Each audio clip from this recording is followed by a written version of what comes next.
Kalau menjadi sosok yang sangat diidolakan, Siap. quote itu nancep bawah sadarnya, Mas. Ada 5 faktor yang masuk belief system itu kan salah satunya adalah figur otoritas, tokoh idola. Jadi kalau Anda menemukan quote yang itu meresap, yang Anda mengidolakan dan itu bagus, itu luar biasa, Mas. Manifestasikan mobil, dia berada di posisi yang mempertahankan kondisi saat ini. Tapi kan aku masih cuman petani misalkan, tapi kan aku cuman orang desa, tapi kan aku. Nah, kebanyakan tapi ini kalau di dalam buku Sadar Kaya itu meng-cancel doa, Mas. Meragukan itu kan meng-cancel doa. Jadi kalau sudah memanifestasi, ya pengen mobil, fokus aja terus ke rasa sudah punya mobilnya. Abaikan realitas saat ini, kuncinya itu ya, abaikan realitas saat ini. Kok berbicara soal memutus pola sial gitu ya, kalau yang saya terapin sendiri gitu ya Om ya, ya mudah banget, semudah balik telapak tangan. Yes, cukup oh aku sekarang sudah nggak begitu lagi kok, disadari dengan sepenuh hati gitu. Kalau saya gitu Om Bimo, kuncinya di keputusan, Mas. Keputusan. Banyak orang yang masih terjebak bagaimana caranya. Ketika bagaimana caranya, dapatnya apa? Tahu. Gitu. Padahal dalam kesadaran itu keputusan mengubah arah. Mas Hendra nggak bingung kan bagaimana caranya, tapi langsung memutuskan.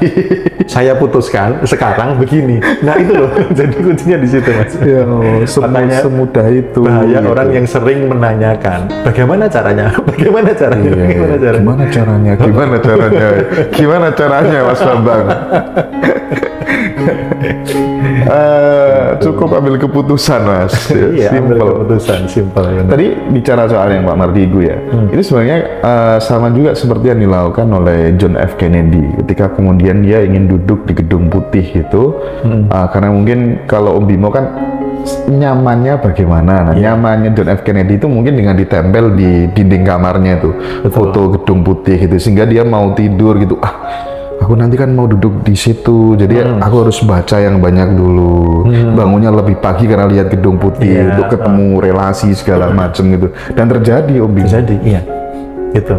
Betul ya? Iya betul. Tinggal orangnya nyamannya gimana, gitu. Kalau saya itu nggak nyaman Mas yang ditempel-tempel, karena melihatnya sudah semakin dekat kok nggak ada tanda-tanda ya. Gitu. Jadi kayak beban gitu. Apalagi kalau misalkan dilihat istri atau dilihat orang tua saya gitu, saya nggak pede gitu loh. Jadi kayak apa sih gitu loh. Itu kalau saya. Tapi bagi yang nyaman itu perlu. Tapi bagi yang nggak nyaman jangan dipaksain juga. Nah kalau saya nyamannya memvisualisasikan, Mas, dalam kondisi meditatif. Saya sudah bermain di dalam imajinasi karena tipe saya tipe visual. Itu saya dan kinestetik saya juga kuat. Jadi saya benar-benar melihat dan merasakan di alam pikir saya. Itu sudah terjadi, Mas, gitu. Saya menikmati, nggak ada orang yang tahu, nggak ada orang yang mendistract itu, dan saya benar-benar saya sudah di sana. Kembali lagi, nggak ada gap antara goals Anda dengan diri Anda sekarang. Itu yang membuat terjadi. Iya. Tapi yang jadi masalah terkadang gini Om Bimo, ketika kita ngomong seperti ini gitu ya, itu masih sifatnya masih general gitu. Mungkin dia tanya tekniknya gimana, caranya gimana. Mungkin problemnya kalau saya lihat loh ya, mungkin teman-teman itu harus benar-benar tahu mengenal dirinya sehingga dia itu punya skill apa. Kalau Om Bimo kan ngomong begini, jelas skillnya jelas, paham IT dan lain sebagainya, public speakingnya oke, gitu kan, ya bisa mempengaruhi banyak orang gitu. Sementara teman-teman kita yang di rumah mungkin problemnya itu, dia belum menemukan skill, ya passionnya dia di mana, sehingga kemudian dia harus benar-benar totalitas di situ, terampil sampai kemudian menjadi ahli. Karena yang namanya ahli itu dicari uang Om Bimo di mana-mana gitu. Gimana mensikapi hal itu? Betul. Ini jadi nyambung juga pertanyaan teman-teman di grup. Kalau mau bisnis itu gimana supaya punya bakat bisnis gitu. Nah, teman-teman banyak yang terjebak masih harus punya bakat, Mas. Gitu. Padahal kalau kita ngomong Mas Hendra itu tadi ngomongnya ahli itu hanya butuh repetisi, Mas. Repetisi. Apakah saya repetisi itu pengulangan ya teman-teman ya, sesuatu yang diulang-ulang atau rumus 10.000 jam tayang ya, itu akan menjadi ahli. Nah, apakah saya lahir cepot nih langsung pintar ngomong, Mas? Enggak. Saya ingat banget, saya mau ngomong sama guru kelas saya, wali kelas saya, minta pindah tempat dengan teman saya yang sering nyontek, yang sering ngajak ngomong sehingga saya nggak fokus. Itu saya nangis loh, Mas. Takut, diledek minder. Jadi saya dulu tuh penakut minder, nggak pede ngomong, jangankan di depan umum, ngomong sama orang yang lebih dewasa, saya bisa nangis loh. Mindernya benar-benar parah saya dulu. Ya, jadi gini, teman-teman, makanya jangan melihat kondisi real sekarang yang serba kekurangan. Goalsnya ini dimatangkan betul, sehingga nanti di dalam otak ini ada saraf-saraf, ada zat kimiawi yang merangsang diri Anda untuk ke arah sana. Ya, jangan batasin, saya kondisinya sekarang begini kok. Kalau Anda terus memanfaatkan kondisi sekarang begini, tidak akan pernah menjadi apa-apa. Jadi pahami bahwa ahli hanya butuh repetisi. Contoh nih, Mas Hendra, apakah skill menginterviewnya sudah seperti sekarang sejak awal? Pasti kan ada fase-fase meningkatnya kan, karena repetisi, karena sudah ketemu dengan banyak orang gitu loh. Sel-sel di dalam tubuh kita, dalam kepala kita, mungkin dia sudah hafal jalannya gitu ya. Jalannya. Sama dengan kita naik sepeda pertama kali gitu ya, jatuh-jatuh. Sama kayak nyetir, Mas. Awalnya kan kita harus ngecek pedal, rem, kopling ya kan, persneling, terus kemudian spion, terus saat mau nyalakan mobil kan ada beberapa yang harus kita perhatikan. Tapi kalau sudah terbiasa, coba Mas yang sudah lintas luar mobil sih, lintas benua ya? Lintas benua itu udah merem, Mas, nyalain mobil itu ada belokan, kadang tuh nggak sadar loh, tahu-tahu sudah sampai sini, tadi di perempatan saya ngerating nggak ya, itu sudah nggak sadar, Mas. Karena apa? Jadi ada kecerdasan bawah sadar. Itu yang dinamakan hasil dari repetisi. Ketika sudah terrepetisi, maka terjadi kecerdasan bawah sadar, sehingga nggak perlu effort yang besar, sudah otomatis ahli. Pengen apapun, mau pengen apa, naik kayak sirkus nih, naik sepeda di atas tali, lakukan repetisi, pengulangan yang sama dengan orang yang bisa, Anda akan sama juga. Gitu. Jadi kuncinya itu. Jadi kalau melihat orang ahli, tanya, kamu merepetisi ini berapa kali? Bakat itu hanya untuk mempercepat. Tapi kan nggak ada masalah cepat atau lambat. Yang penting kan tercapainya kan, Mas. Iya. Jadi Om Bimo sudah memberikan solusi jika ingin kemudian ada passion gitu ya, bakat, itu cara ngelatihnya lewat pengulangan terus-menerus gitu ya. Nah, saya teringat dengan Abdul Kalam, Om Bimo. Abdul Kalam itu kalau tidak salah dia presiden India, tapi agamanya itu Muslim, Om Bimo. Ya, Muslim. Terus suatu hari itu dia kan dikenal sebagai bapak peluru kendali di India gitu. Sampai kemudian dia bisa menjadi pemimpin di negara yang mayoritas Hindu, padahal dia Muslim minoritas gitu. Ketika konferensi pers ditanya, rahasianya apa Anda kok bisa membakar dunia, mengagetkan dunia gitu. Ini terjadi ketika saya kelas 5 SD dulu, disuruh bawa kaca pembesar, di atas itu di luar ruangan itu terkena pancaran sinar matahari, bawah dikasih kertas, tiba-tiba kertasnya terbakar. Nah, saat itu gurunya menepuk pundak Abdul Kalam tadi. Kalam, jika kamu fokus pada satu hal, kelak kamu akan bisa membakar dunia gitu.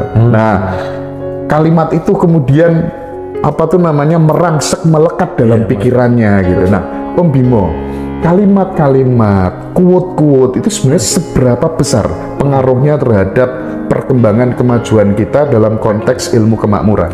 Jadi seberapa besarnya itu tergantung orang itu melihat sosok itu otoritas enggak. Oke. Berpengaruh terhadap dirinya enggak? Diidolakan enggak? Idolakan enggak? Karena kalau enggak ambil kedes gitu loh. Alah, itu mah cuman kata-kata indah. Tapi kalau menjadi sosok yang sangat diidolakan, quote itu nancep bawah sadarnya, Mas. Ada 5 faktor yang masuk belief system, itu kan salah satunya adalah figur otoritas, tokoh idola. Jadi kalau Anda menemukan quote yang itu meresap, yang Anda mengidolakan dan itu bagus, itu luar biasa, Mas. Nancepnya. Nah, sayangnya ada beberapa yang hati-hati teman-teman ketika mengidolakan seorang tokoh. Ada quote-quote yang kadang mohon maaf ya, tidak semua itu kan sudah clear dengan diri. Kadang demi kepentingan marketing, kadang orang nakut-nakutin orang. Kalau kamu nggak ikut next level, hidup kamu nggak akan membaik. Akhirnya apa, Mas? Itu kan quote juga kan? Dan itu diidolakan. Itu yang terjadi. Kayak ada yang kemarin yang saya tangani, kalau kamu nggak nikah lagi, rezekimu nggak akan membaik. Itu yang ngomong pemuka agama, Mas. Iya, iya. Jadi teman-teman hati-hati memilih sosok figur tokoh idola dan quote-nya. Memang paling bagus itu punya filter sih, Mas. Karena saya pun juga mengidolakan tokoh. Tapi sekarang, Mas, saya nggak pasrah bongkoan langsung semuanya itu langsung plek saya terima gitu saja. Ada filter. Jadi ada filter ketika oh ini baik, oh ini tepat, oh yang ini nggak cocok buat saya. Iya, iya. Nah kan kadang yang belum punya kesadaran kan apa aja ditelan mentah-mentah masuk. Tapi yang paling enak gitu Om, mending bikin quote sendiri ya Om. Nah itu ya menakdirkan hidupnya ya, sendiri. ngarang hidupnya sendiri itu yang sangat-sangat bagus. Uang itu seperti udara, jadi ngetokno duit wae meskipun koncone merem-merem kabeh gitu kan ya. Halau kaya udara no dindi no duit. Ini kan saya ngeluarin uang merem-merem kabeh. Mending begitu ya Om Mending Bimo ya. begitu. Kalau bisa membuat quote sendiri itu adalah tipe-tipe orang yang sudah selesai dengan dirinya, Mas. Oke. Jadi dia mudah mengarang indah hidupnya mau kemana. Ya mudah-mudahan teman-teman bisa begitu semua biar enak. Tidak harus mengandalkan sosok yang mengandung otoritas tadi ya Om Bimo ya. Betul sekali. Oke, saya memang hari ini pengen barbar teman-teman ya. Pengen konten ini bener-bener mudah-mudahan nanti bisa ditonton anak cucu kita gitu. Sehingga kita bisa berkontribusi ya untuk meminimalisir tingkat kemiskinan yang ada di Republik ini begitu ya. Klip-on ada nggak? Ada, pasang ini. Nah, bagaimana sih caranya ini orang supaya kemudian dia bisa memanifestasikan mobil mewah misalnya ya, mobil mewah atau mungkin mobil aja lah dulu mungkin ya. Banyak orang pengen dapat mobil gitu ya karena udah dibangunin jalan tol di mana-mana gitu kan ya. Itu tuh mulainya dari mana sih Om? Kalau belum punya mobil terus sampai punya mobil, sudah punya mobil, ini bukan soal greedy ya, tapi untuk menunjukkan bahwa ternyata kekuatan manusia mencipta itu ternyata real gitu loh maksud saya. Dari yang punya mobil pengen jadi mobil mewah itu gimana Om Bimo? Ya, jadi gini Mas. Kemampuan mencipta manusia itu sebenarnya sama. Otak manusia itu diciptakan punya kemampuan yang sama. Tinggal dia bagaimana cara melatih skillnya. Tuh. Nah, jadi bagaimana sih menciptakan atau memanifestasikan sebuah mobil? Yang pertama adalah tentukan dulu mobilnya yang jelas. Dari merek, tipe, warna, kemudian teman-teman clear juga soal harga dan lain sebagainya. Itu yang pertama, clearkan dulu di titik hasilnya. Gitu. Nah, setelah clear di titik hasilnya, maka langkah selanjutnya adalah mengabaikan realitas saat ini. Jadi 3D saat ini benar-benar diabaikan. Yang menghambat orang belum nggak segera mencapainya adalah apa? Ketika memanifestasikan mobil, dia berada di posisi yang mempertahankan kondisi saat ini. Tapi kan aku masih cuman petani misalkan, tapi kan aku cuman orang desa, tapi kan aku. Nah, kebanyakan tapi ini kalau di dalam buku Sadar Kaya itu meng-cancel doa, Mas. Meragukan itu kan meng-cancel doa. Jadi kalau sudah memanifestasi, ya pengen mobil, fokus aja terus ke rasa sudah punya mobilnya. Abaikan realitas saat ini. Kuncinya itu ya, abaikan realitas saat ini. Nah, kalau realitas saat ini sudah terabaikan, nanti lihat ada hal-hal yang akan membuat teman-teman mendekat dengan proyek itu. Bisa jadi di jalan semakin ketemu, bisa jadi buka channel YouTube tiba-tiba halaman depannya adalah mobilnya gitu. Dan saya sedang memimpikan Mas, jadi saya itu kan mau menghadiahi diri saya di ulang tahun di tahun 2024 nanti itu dengan sebuah kendaraan yang saya itu bergairah banget Mas. Dan ketika saya baru pikirkan tiga hari inilah Mas itu ya, itu luar biasa Mas. Kalau saya boleh ngomong angka, 3 hari terakhir ini sudah ada uang masuk di atas 100 juta. Gitu. Gara-gara saya sangat bergairah dengan goalsnya itu. Jadi kalau misalkan dipikirkan, kondisi realnya sekarang belum waktunya dalam tanda kutip untuk punya mobil baru lagi, karena mobil memang sudah ada gitu, masih bagus juga. Tetapi saya kok bergairah ya gitu ya dengan mobil itu, dan itu fokusnya bukan kondisi realitas saat ini, yang artinya sudah ada mobil, artinya ini interior rumah belum selesai atau apa gitu, mengabaikan itu Mas. Nah, teman-teman bisa nggak sih mengabaikan kondisi real saat ini? Bener-bener fokusnya di mobil itu terus, sampai tanda-tandanya muncul itu urusan semesta. Kalau tadi Mas, otak sudah familiar dengan mobil itu, dia akan membawa kita kepada cara untuk mendapatkan. Jadi cara untuk mendapatkannya itu tidak selalu Mas kita yang memikirkan. Nah, terjebaknya orang di luar sana ketika sudah menentukan goals, lalu carane piye yo. Nah, itu loh Mas. Carane piye, dia ngukur dari kondisi saat ini. Kalau dia ngukur dari kondisi saat ini, ya akhirnya apa? Nggak terrealisasi. Karena kondisi saat ini belum ada lah, jangankan untuk cash DP-nya aja loh nggak ada gitu loh. Gitu. Jadi kalau mau langkah ke sana, fokus pikirkan dulu sudah merasa. Jadi apa yang saya lakukan dulu adalah saya naik motor seperti seolah-olah sudah naik motor. Jadi stangnya itu kayak bunder Mas. Iya. Walaupun apa namanya panas, saya merasa kayak di sejuknya AC gitu loh. Itu benar saya rasakan. Dan ketika saya mau tidur, saya membayangkan saya lagi nyetir. Di sebelah saya istri saya dan anak-anak saya riang gembira di belakang, itu kita piknik jalan-jalan. Dan itu yang terjadi real sekarang. Padahal dulu Mas, cicilan saya sebulan 10 juta. Terus motor saya cuman ya motor lama lah gitu, nggak punya kerjaan Mas waktu itu, tapi punya cicilan 10 juta. Cuman posting online nggak jelas gitu, karena dulu belum belajar juga. Tetapi saya dikondisikan Mas, ada kecerdasan universe. Ketika Anda sudah nggak ada jarak dengan apa yang Anda ingin manifestasikan, akan dikondisikan olehnya. Ini yang ketika orang sudah paham betul polanya, makanya ketika sudah goals kecil terlampaui, mereka paham polanya, untuk memanifestasi hal lainnya itu mudah sekali. Kuncinya hanya antara diri dengan goals, tidak ada gap, tidak ada jarak. Dengan memangkas jarak itu artinya merasa sudah punya, merasa sudah ada, merasa itu sudah di garasi, merasa sudah mengendarai betul, merasa di pikiran sudah present ada. Itu. Iya. Saya jadi teringat juga punya pengalaman yang sama Om Bimo ini. Waktu saya naik motor Om, bahkan tempatnya saya masih ingat, itu tempatnya di daerah Kedung Pring. Dia ikut Lamongan Kedung Pring itu ya. Saya naik motor saya Ninja merah, ya. Saya nyanyi sambil nangis. Mungkin ku memang harus kaya. Saya kebetulan pinter untuk merubah lirik-lirik itu. Iya. Liriknya diubah sendiri. Iya, saya ubah sendiri. Luar biasa.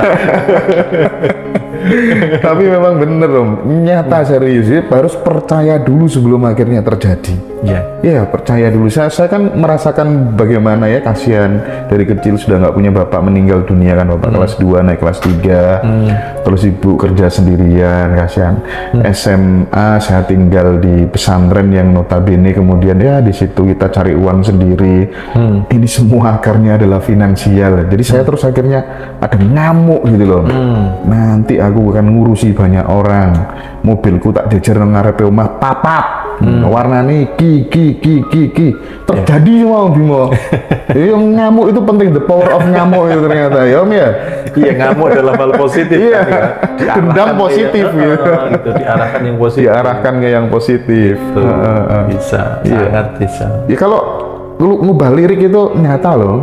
Serius kok. Wong temenku itu temannya Mas ini, namanya Mas Andi sama Mas Majuri itu. Dia cuma nyanyi lagu akhirnya ku menemukanmu. Tak suruh mengimajinasikan seolah-olah yang diboncengkan ceweknya, calon istrinya gitu ya. Sudah di pelaminan berdua gitu. Wajahnya tak suruh bayangkan detail gitu. Lagu itu diulang-ulang terus Om. Nikah Om, saya dulu nikah ya, saya nikah. Selisih 2 hari Mas Andi nikah, selisih 2 hari Mas Majuri ini nikah. Ngerti itu semakin nyata bahwa masa depan bisa kita create sendiri. Betul, semua orang punya potensi, punya kemampuan yang sama, mau create yang mana. Nah, kenapa lagu itu cepat Mas nantinya dan sebagainya? Karena dengan rasa Mas, vibrasinya itu bergetar. Kalau nyanyi kan melibatkan rasa enggak Mas? Rasa dong. Iya kan gitu. Makanya ada banyak lirik lagu yang terjadi karena apa? Melibatkan rasa. Berarti ini bahaya Om. Langit sebagai itu saya dulu Mas. Waktu saya kerja itu Mas, kalau gajian karaoke lagunya itu Mas.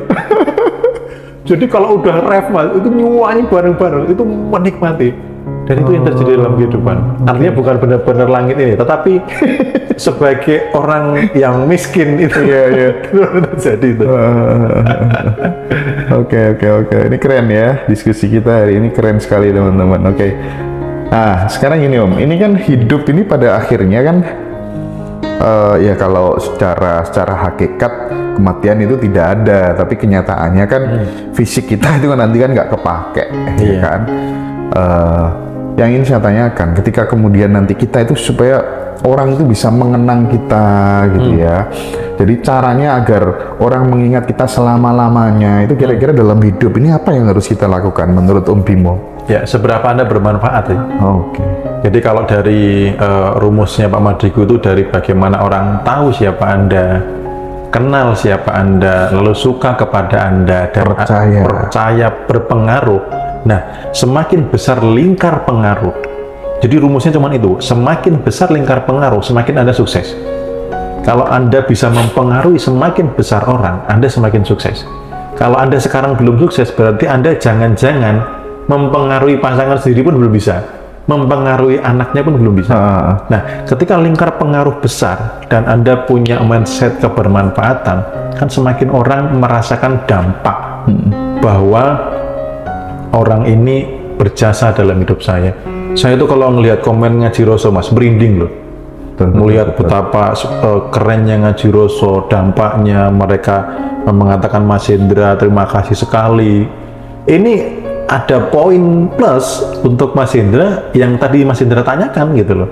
Ini pasti akan dikenang ya, bisa jadi mohon maaf nih secara fisiklinya Mas Hendra sudah nggak ada, algoritma YouTube masih bisa berjalan, pahalanya nih masih ngalir terus Mas gitu. Pahala YouTube ya? Iya, pahala YouTube. Maksudnya pahala dari YouTube.